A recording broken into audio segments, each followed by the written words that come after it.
کو نماز پڑھتے دیکھ کر نماز سیکھی ہے۔ پھر امام ابو حنیفہ رحمۃ اللہ علیہ صحابہ سے کتنے سو سال بعد ہوئے ہیں مرا؟ صحیح بخاری شریف صفحہ 362 جلد اول، اس پر حدیث خیر القرون ہے، خیر الناس قرنی ثم الذین یلونہم ثم الذین یلونہم۔ تو پہلے ہی حاشیے صفحے کا ہے، فتح الباری کے حوالہ سے لکھا ہے کہ صحابہ کا دور 120 تک ہے، کب تک؟ اور تابعین کا دور 170 تک ہے، اور تبع تابعین کا دور 220 تک ہے۔ یہ تینوں زمانے خیر القرون کہلاتے ہیں۔ ہمارے امام سیدنا امام اعظم ابو حنیفہ رحمۃ اللہ تعالی علیہ، ان کی تاریخ پیدائش میں اختلاف ہے۔ کیوں؟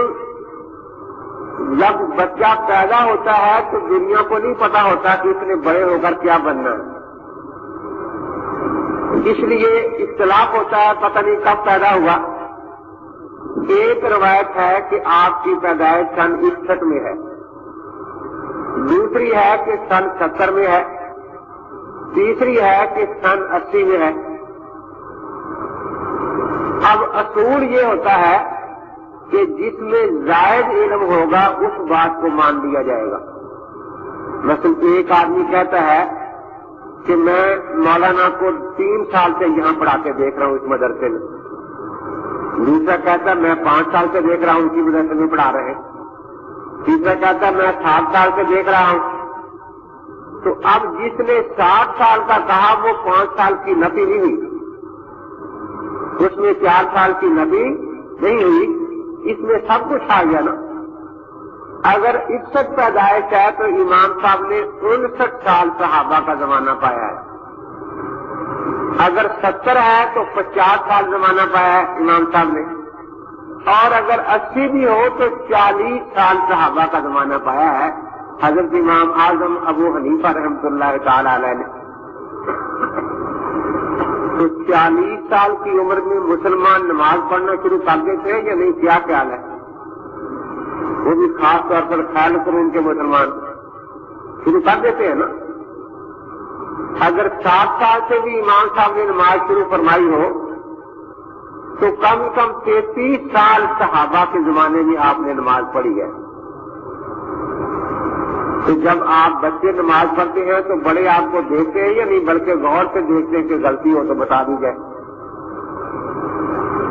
تو اس لیے امام اعظم ابو حنیفہ رحمۃ اللہ تعالی علیہ نے جو نماز ہمیں بتائی ہے یہ صحابہ کے سامنے تصدیق ہو چکی ہے۔ دیکھو بالکل عام ہے، میری باتیں ہوتی چھوٹی چھوٹی پرائمری درجے کی۔ اگر میں پہلی دفعہ آیا ہوں تو یہاں نماز پڑھوں، اللہ اکبر کہہ کے سر پر ہاتھ باندھ لوں، سبحانک اللہم و بحمدک و تبارک اسمک کا، تو آپ مجھے روکیں گے تو نہیں؟ ہنسنا تو سب نے شروع کر دیا، تو نیا نمازی آ گیا کسی علاقے سے، تو آپ مجھے روکیں گے یا نہیں روکیں گے؟ حالانکہ ایک سنت کی میں نے مخالفت کی ہے۔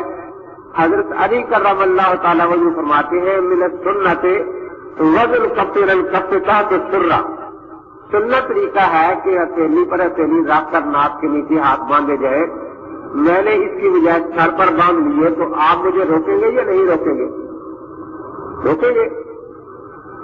تو یہ فرمائے کہ حضرت پاک نے تو فرمایا کہ بہترین زمانہ صحابہ کا ہے خیر القرون، پھر تابعین کا، پھر تبع تابعین کا، لیکن اب سمجھ آتا ہے کہ بہترین زمانہ 15ویں صدی والا ہے، کیونکہ معاذ اللہ صحابہ کے سامنے امام ابو حنیفہ رحمۃ اللہ ساری نماز غلط پڑھتے رہے، کسی نے روکا ہی نہیں۔ تابعین کے ساتھ کھڑے ہو کر ساری نماز غلط پڑھتے رہے، کسی نے روکا ہی نہیں۔ تبع تابعین دیکھتے رہے امام صاحب سے نماز غلط سیکھتے رہے، کسی نے امام صاحب کو غلط نماز پڑھنے سے روکا ہی۔ اور 15ویں صدی والے ایک سنت کے خلاف بھی سر پر ہاتھ باندھنے نہیں دیتے۔ تو مجھے ایک ساتھی بتانے لگا کہ میں سفر میں تھا، تو وضو تھا قریب مسجد کی اڈے کے، تو میں نے کہا چلو 2 رکعت نماز پڑھ لوں۔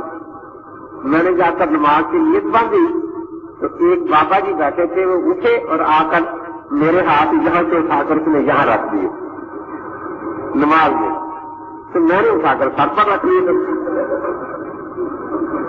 وہ نماز کے بعد مجھے کہنے لگا یہ کیا تھا؟ میں نے کہا وہ کیا تھا؟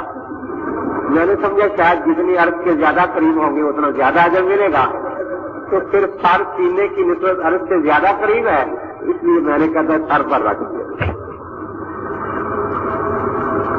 تو معلوم یہ ہوا کہ صحابہ نے اپنی مبارک آنکھوں سے اللہ کے نبی پاک کی زیارت کی، اور جس صحابی نے پورا دور نبوت حضرت کی زیارت کی وہ 23 سال ہے۔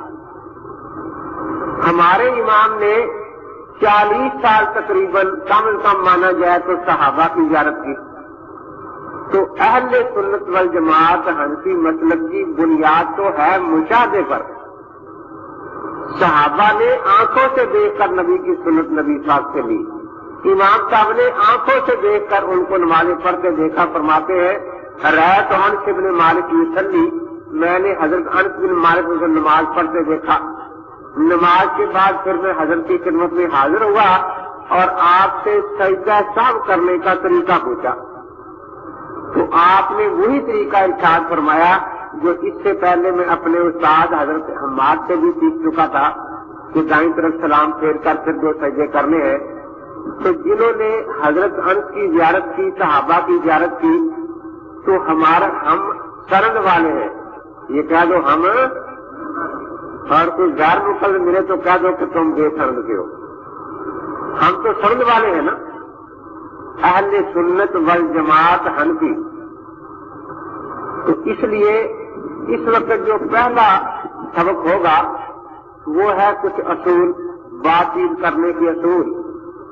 قرآن پاک میں اللہ تعالیٰ نے قرآن پاک میں ادعو الی سبیل ربک بالحکمت والموعظۃ الحسنۃ وجادلھم باللتی ہی احسن، دعوت کے 3 طریقے ارشاد فرمائے ہیں۔